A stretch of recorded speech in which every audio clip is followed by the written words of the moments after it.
I think we understand a little bit of the PI category.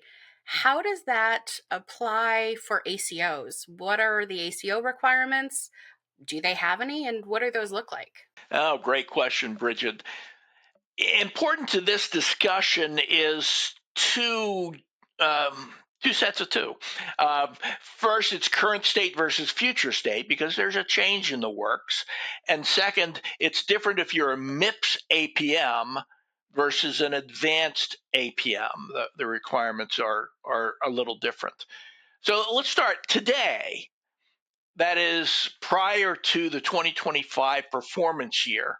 If you're a MIPS APM, meaning that you're going to get you're in an APM, but it's not a loss, gain and loss APM. It's not two-sided. You'll be getting a MIPS score and potentially earning a MIPS adjustment of some level. The MIPS PI category applies fully to anyone in a MIPS APM. Now, for all APMs, MIPS or otherwise, routine reweighting of the cost category is in effect.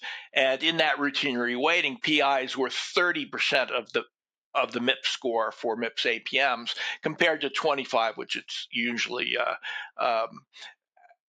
applicable to a routine, to the garden variety or what we call traditional MIPS participant.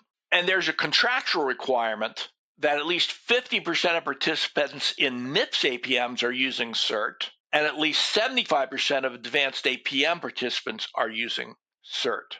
Now, if you've got a PI obligation in an APM, you can meet that as an individual, that is an individual TIN and PI, meaning, of course, as we've covered before, an NPI's participation in multiple TINs gives it an obligation. They're an individual at each of those TIN levels. So you can submit as an individual TIN NPI. You can submit as a group, that is all the NPIs in one TIN submit together, or you can submit PI as an APM. And that's applicable to the 2024 performance year and beyond. Dan, let me ask you. You stated there's a contractual requirement that for MIPS APMs, 50% of participants use CERT, and for advanced APMs, it's 75% of participants. Does that mean 75 or 50% of the NPIs that are part of the APM, or is that another designation? No, that you're absolutely right. It's 50% or 75% of the NPIs participating in the APM are using CERT.